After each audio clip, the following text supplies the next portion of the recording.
Nós, aqui, através das nossas redes sociais, através do Instagram da TV Cidade Verde, nós fizemos uma pesquisa entre os internautas, entre as pessoas que visitam o nosso Instagram. Você sabe fazer a declaração do imposto de renda? Essa foi a pergunta que fizemos. Olha, as pessoas respondiam, estou com tudo no ponto ou não sei nem por onde começar. Essa era a pergunta que nós fazíamos aos nossos internautas. 80% disseram que não sabe nem como começar. E somente 20% disseram que está com tudo pronto para a declaração do imposto de renda. Detalhe, a partir da semana que vem começa a entrega da declaração. O aplicativo já pode ser salvo no seu smartphone, no seu computador, para você fazer a declaração do imposto de renda. Regras novas e muita gente com dúvida em relação ao imposto de renda à pessoa física. Estou aqui ao lado do doutor Eudimar, delegado da Receita Federal no Piauí. Tudo bem? Doutor Eudimar, obrigado pela presença aqui no nosso Jornal do Piauí, mais uma vez, para nos ajudar com a declaração do imposto de renda. Doutor Eudimar, primeiro vamos começar com o mais básico. Quem precisa fazer a declaração? Boa tarde, Joelson. Boa tarde a todos os telespectadores. É sempre um prazer estar aqui nesse espaço, né?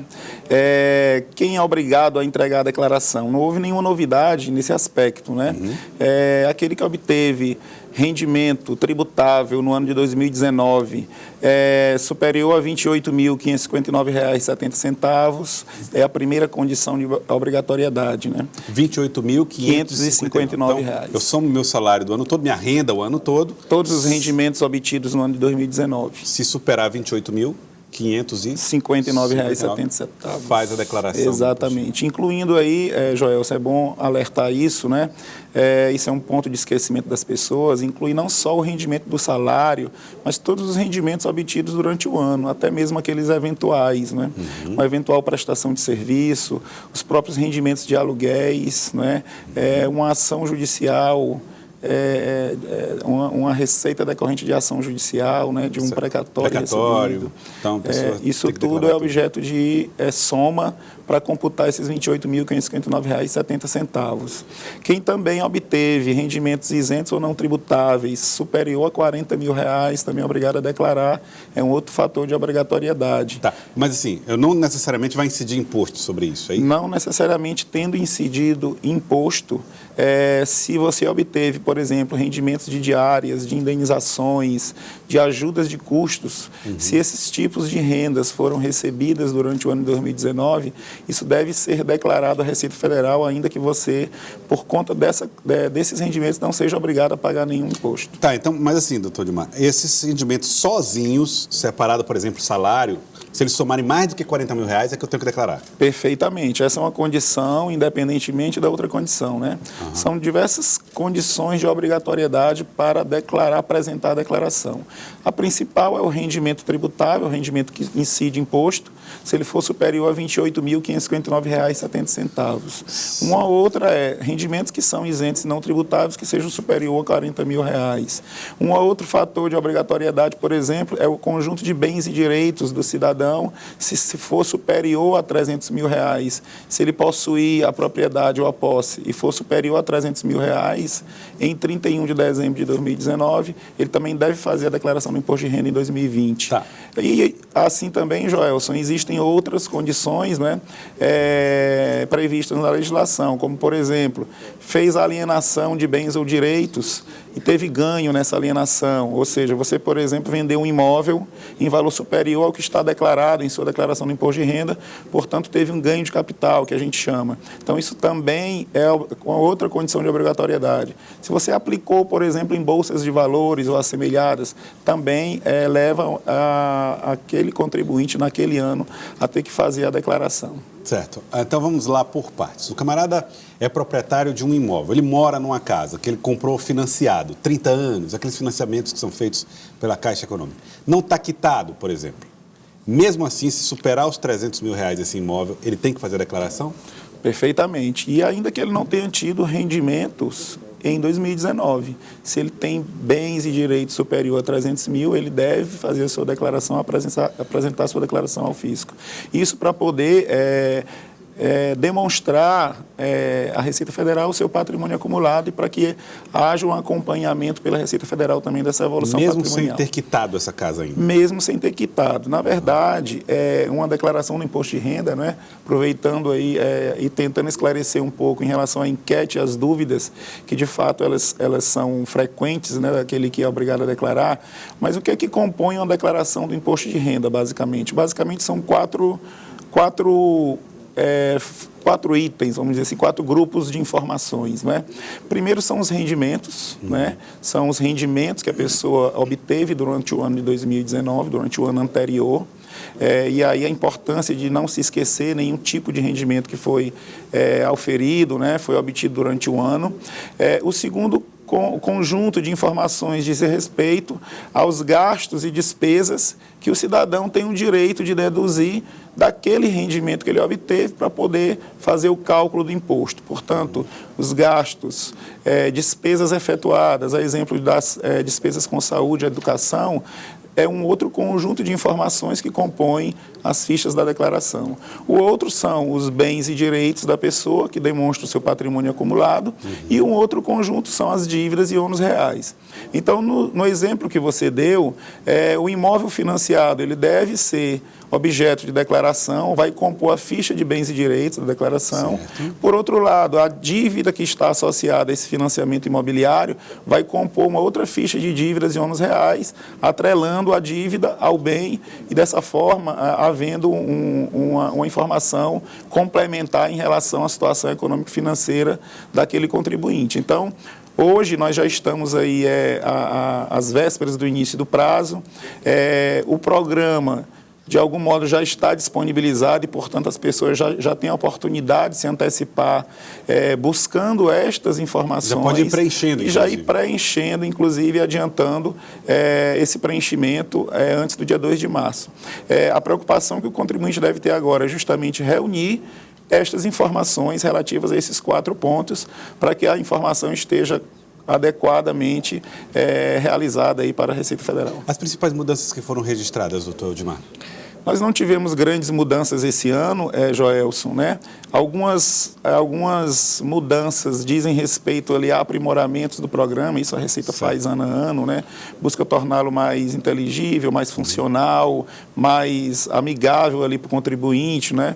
Nesse aspecto, a própria página, a aba inicial do programa, ela sofreu um rearranjo ali para diferenciar melhor as declarações que estão em preenchimento daquelas que já foram transmitidas. A possibilidade de débito automático para as cotas o pagamento das cotas também foi ampliado o prazo para entrega até 10 de abril, para que ainda dê para implementar esse débito automático na primeira cota. Nós temos também aí algumas funcionalidades que já detectam e fazem autopreenchimentos de campos, a partir de campos anteriormente preenchidos, né? Algumas informações também da ficha de bens e direitos precisam ser melhor complementadas quando se refiram, por exemplo, a saldo de conta bancária, o saldo de conta poupança deve ser informado o número do CNPJ da instituição bancária e outras novidades também bastante, essas eu realço até como muito importantes, diz respeito especificamente ao cronograma de restituição. Eu acho que esse é uma novidade positiva aí para os contribuintes que têm restituição a receber, né? Os cronogramas de restituição agora são apenas 5, né? E foi antecipado esse cronograma para maio, né? Antes a restituição se iniciava em junho e se prolongava até dezembro em 7 lotes. E nesse ano ela se antecipa, começando em maio e já finaliza em setembro. Portanto, aqueles contribuintes que declararem seu imposto de renda e possuírem imposto a restituir, essa restituição passará a ser creditada a partir do último dia útil de maio, se estendendo até o último dia útil de setembro. Eu acho que essa é uma novidade, uma boa informação para os contribuintes. Dependentes. Quem pode ser incluído como dependente nas novas regras ou nas regras da Receita Federal? Essa regra de dependência é uma regra que também não mudou para esse ano, né? Continuam as mesmas regras já vigentes em relação aos anos anteriores. Quem é que pode ser dependente na declaração do imposto de renda? Primeiramente, o cônjuge ou o companheiro, né, em que haja uma união estável, incluindo, inclusive, a possibilidade de união homoafetiva. Também pode ser dependente, logicamente, os filhos ou enteados, né, até 21 anos, ou se cursando o nível superior até 24 anos. Também irmãos, netos ou bisnetos. Nesse caso, precisando cumprir algumas condições, né? Tem que ser arrimo de família, e aí tem que ter uma guarda judicial desse declarante. Depois, os pais, avós, bisavós que não possuam renda ou que sua renda esteja dentro do limite de isenção, também podem ser dependentes na declaração. E, por fim, o menor, não é? Aquele absolutamente capaz, e o menor pobre de que o declarante detenha guarda judicial. Esses são os dependentes que podem ser informados na declaração. Ao ser informados na declaração, as despesas efetuadas com ele também podem ser dedutíveis, por exemplo, as despesas com educação ou com saúde.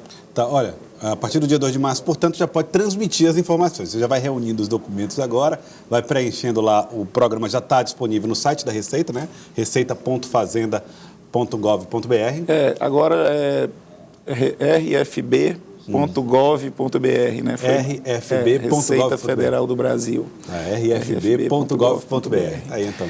O programa tradicional está lá na página já disponível, né? Lembrando, né? Relembrando aqui que a Receita já trabalha também com a forma de preenchimento e transmissão online por meio dos tablets e dos smartphones, né?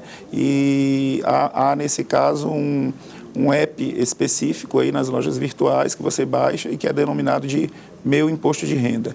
Além disso, Joelson, queria também destacar esse ano a funcionalidade da declaração pré-preenchida. A declaração pré-preenchida traz grande segurança e muito maior fidedignidade da informação para aquele que vai declarar o seu imposto de renda. O que é a declaração pré-preenchida? Esse ano, quando o contribuinte abrir o programa da declaração e iniciar o preenchimento, se o contribuinte possui certificado digital, ele vai poder captar, a partir do próprio programa, um conjunto de informações que a Receita previamente já dispõe a respeito do contribuinte, a respeito da pessoa, e, portanto, ela já vai receber aquele pacote de informações. A declaração, portanto, já vai estar relativamente pré-preenchida, por exemplo, com os rendimentos, que a Receita já dispõe, né, nas suas bases de dados a partir das fontes pagadoras, os gastos com despesas médicas, por exemplo, as transações imobiliárias. Isso torna o processo de declarar mais simples, mais seguro, torna a informação mais fiel e menos suscetível a erro, e até mesmo de esquecimento. É muito comum, por exemplo, você esquecer rendimento de aluguel. Sim. Não é? Quem faz o uso da declaração pré-preenchida já vai ter esse conjunto de informações disponibilizada. O contribuinte, logicamente, vai precisar validar isso, conferir, verificar se está correto. Essa responsabilidade continua sendo do contribuinte, mas fica muito mais fácil para ele, diante das informações previamente disponibilizadas, ele apenas confirmar. Portanto, é um fator aí, não é? É uma medida de comodidade, mas também de muita segurança, de maior segurança, porque é utilizado um certificado digital. Nesse aspecto, eu afirmo aqui que é importante que as pessoas busquem ter, aquele que declara o imposto de renda, o certificado digital. Hoje é uma ferramenta disponível no mercado, e já de um custo bastante barateado, né, relativamente barato, né? Há certificados digitais aí de cerca de pouco mais de R$100 com validade de 1 ano, né? Então, é algo que se torna cada vez mais acessível, mais empresas oferecem esse serviço, e é algo que garante a segurança do tráfego dos dados, a fidedignidade da informação e também a fidedignidade, né, ali a autoria da fonte daquele que está transmitindo. Quero agradecer, doutor Odimar. Muito obrigado pela participação aqui conosco no Jornal do Piauí. Obrigado por ter vindo. Obrigado também a você mais uma vez.